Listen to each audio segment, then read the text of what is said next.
Something quite significant unfolded last week, and yet it passed largely unnoticed by the American public. Nigeria made a single economic decision, a decision that, under normal circumstances, should have generated little more than routine commentary. But when Nigeria opted to accept payment for its oil in currencies other than the US dollar, it produced such alarm in Washington that President Trump responded with threats of military action. I want to emphasize that point. The United States seriously entertained the idea of using force over a matter of currency policy. In all my years studying great power behavior, I have seen states act rashly when they sense their influence slipping. But threatening to attack a country for exercising a basic form of economic autonomy is not an example of strength. It is the behavior of a hegemon aware that its grip on the system is weakening, a power beginning to lose control of the very narrative that once legitimized its dominance. Nigeria, the most populous state in Africa and its largest economy, did nothing remotely aggressive. It did not initiate a conflict. It did not violate another state's sovereignty. It did not endanger American citizens. What it did was simply declare that it would accept payment for its oil in yuan, euros, or naira in addition to dollars. And for that modest assertion of economic independence, Washington threatens severe military repercussions. This episode is not merely about Nigeria. It marks a moment when the American-led order revealed something essential about itself. And what was revealed was far from reassuring. The facade slipped. What emerged beneath it was a structure considerably more brittle than most people imagined. Nigeria's action was technically straightforward but strategically profound. President Bola Tinubu's administration announced that state oil entities would be permitted to receive payments in multiple currencies for crude exports. This was not a repudiation of the dollar. It was simply an expansion of options. In a rational international system, this would be treated as a normal, even mundane policy shift. Many countries conduct trade in various currencies without incident. But the world we inhabit is not a rational one. It is a world in which the dollar's dominance over global energy markets functions as the quiet cornerstone of American power. For decades, the dollar-based system has enabled the United States to print money without immediate penalty, sustain extraordinary fiscal deficits, and finance military operations around the world at relatively low domestic cost. Every oil purchase denominated in dollars creates a structural demand for U.S. currency, ensuring that the international system indirectly subsidizes American primacy. Nigeria's announcement disrupted this presumption of permanence. If a major oil producer can adjust its currency practices without catastrophe, then others may begin to wonder why they must continue relying exclusively on the dollar. Washington's response, led by Trump, made the implications even clearer. Within hours, threats emerged. Harsh consequences were promised. Military options were openly contemplated. The message could not have been more explicit. Asserting economic sovereignty is interpreted as a direct challenge to U.S. interests. But what officials in Washington either fail to understand or simply refuse to concede is that this moment did not arise out of nowhere. It was, in fact, the logical outcome of years of American policy choices. Nigeria did not turn anti-American overnight. Rather, the United States has spent the better part of 2 decades demonstrating that dependence on the dollar can be weaponized, that access to the global financial system can be revoked at any time for any reason, against any state. I have observed this pattern for years. Each time the United States freezes a country's assets, each time it severs access to SWIFT, each time it uses the financial architecture for political coercion, it unintentionally advertises the need for alternatives. These actions punish adversaries, yes, but they also send a powerful message to allies. If Washington can do this to them, it can one day do it to you as well. Nigeria absorbed these lessons by watching others. They saw how we immobilized the Russian central bank's reserves in a single night. They observed how Iran was effectively removed from the global financial system. They watched Venezuela's assets disappear from international accounts the moment Washington declared its government illegitimate. The lesson could not have been clearer. Reliance on the dollar translates into exposure to American coercive power. And Nigeria, much like a growing number of states, concluded that such vulnerability was no longer acceptable. The timing of Nigeria's move is hardly accidental. As Africa's largest economy, Nigeria has been tracking the evolution of global power politics for years. Chinese investment in Nigerian infrastructure has produced tangible outcomes: rail lines, ports, power facilities, while Western commitments often remained aspirational and rarely materialized at the promised scale.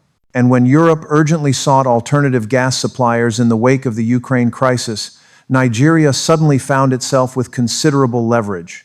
But instead of simply increasing exports and accepting whatever terms were presented by European states, Lagos demanded something far more substantive: technology transfers, majority Nigerian ownership of critical projects, and support for a credible energy transition. In essence, Nigeria began to behave like a sovereign actor pursuing its own national interests, rather than a commodity supplier serving the needs of others.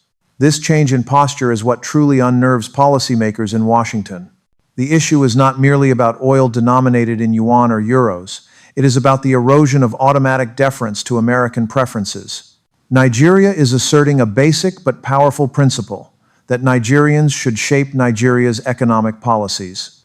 President Trump's threat of military action exposed the intellectual emptiness underlying much of contemporary U.S. foreign policy. When the only available response to economic independence is a threat of force, it becomes evident that American influence has relied less on consent and more on fear. Other countries are not impressed by this behavior. They are unsettled by it.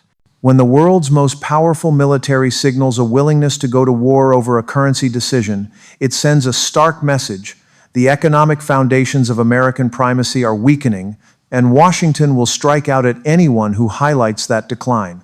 But Nigeria has refused to retreat. President Tinubu's reaction has been exemplary: calm, deliberate, but unwavering.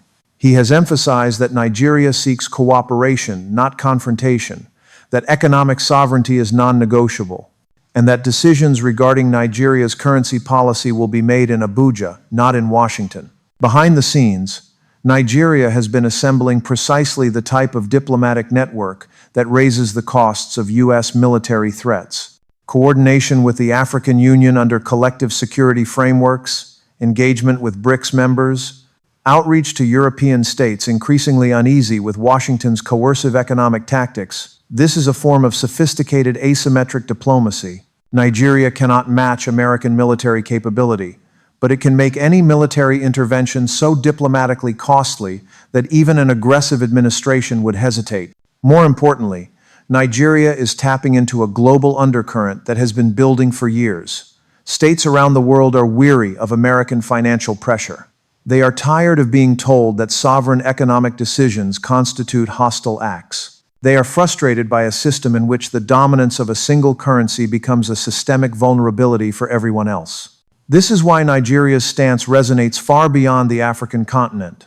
Every state that has ever been forced to navigate the constraints of dollar-based sanctions is paying close attention. Every nation that has been threatened with financial isolation for pursuing its own policies is paying close attention. They see that it is possible to push back even when the opposing force is the most powerful state in the international system. The broader strategic landscape makes this moment even more consequential. We are witnessing the end of the unipolar era, that brief historical window in which American preferences were effectively converted into global rules. The world is reverting to multipolarity, with multiple centers of influence and multiple pathways for economic cooperation. China now provides infrastructure without political conditionality. Russia offers energy partnerships without the pretext of regime change. India delivers technological cooperation without demanding ideological alignment. For states such as Nigeria, this diversification of available partners represents freedom from enforced dependency on any single great power. The American foreign policy community has not adjusted to this changing environment. Its operating assumption remains that threats, sanctions, and financial pressure can reliably compel compliance, that economic coercion can stand in for genuine diplomacy. But coercion only succeeds when the target has no escape routes. Nigeria's currency decision demonstrates that escape routes now exist. What makes this development particularly problematic for the United States is the precedent it establishes. If Nigeria can withstand American pressure, others will conclude that they can do the same. The dam-slowing de-dollarization could break quickly once momentum shifts. Saudi Arabia has already conducted partial oil sales in Yuan. India and Russia increasingly settle trade in their own currencies. China and Brazil have implemented currency swap mechanisms. The expansion of BRICS has created institutional space for exploring alternatives to dollar-dominated commerce. Nigeria's action is not an isolated event. It forms part of a global trend in which states seek to limit their exposure to America's financial tools of coercion. Each time Washington leverages the dollar as a weapon, it reinforces the logic for alternatives. Each threat issued by U.S. officials strengthens the strategic case for diversification. The human dimension of this crisis is frequently ignored, yet it is central to understanding the stakes. Nigeria is home to more than 200 million people, striving toward economic development while contending with profound internal pressures, ethnic tensions, religious divides, environmental stress, poverty, and corruption. U.S. policy has often treated these structural challenges not as issues requiring partnership but as leverage points for influence. Washington has lectured Nigeria about governance while disregarding how its own financial restrictions impede that very governance. It has demanded political reform while preserving economic arrangements that disproportionately benefit American corporations. Nigeria's currency decision represents a rejection of this paternalistic framework. It is a declaration that Nigerians possess the capacity to define their own economic trajectory, and that this trajectory should advance Nigerian development rather than fulfill American strategic objectives. President Trump's threat of military action in response to this assertion exposes the uncomfortable truth behind U.S. rhetoric concerning democracy and sovereignty. American officials champion democracy when the outcomes align with U.S. interests. They defend sovereignty when it reinforces U.S. strategic goals.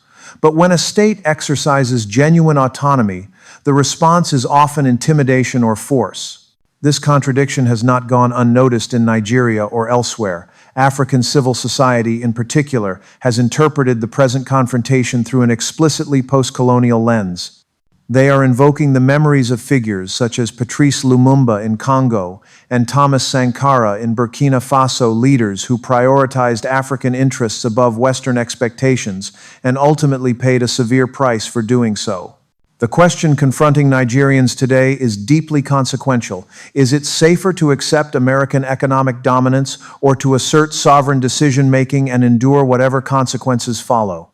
The answer speaks to national identity, to a society's willingness to choose dignity over dependency. What is striking is that Nigeria appears to have chosen dignity.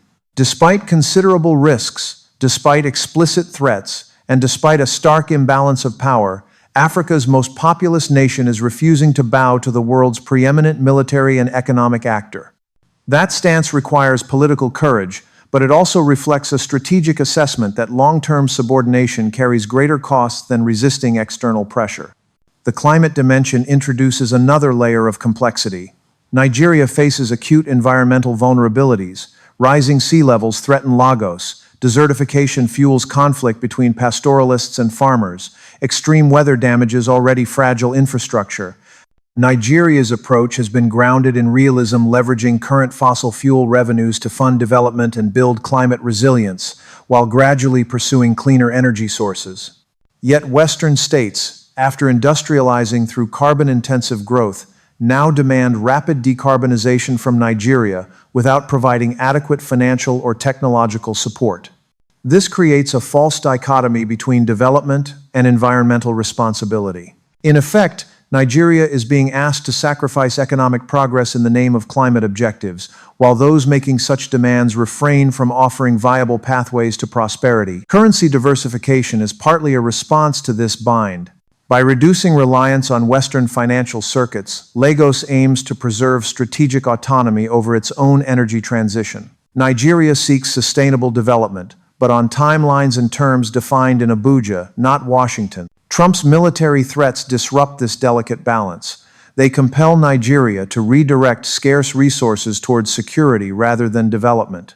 They introduce geopolitical tension that hinders cooperation on climate initiatives.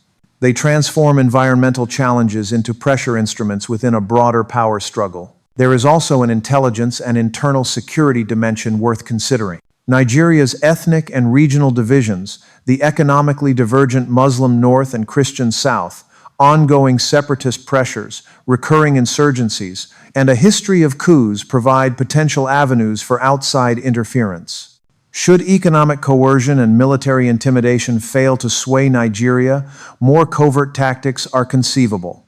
Historically, when direct pressure has failed, the next step has often been support for internal opposition forces.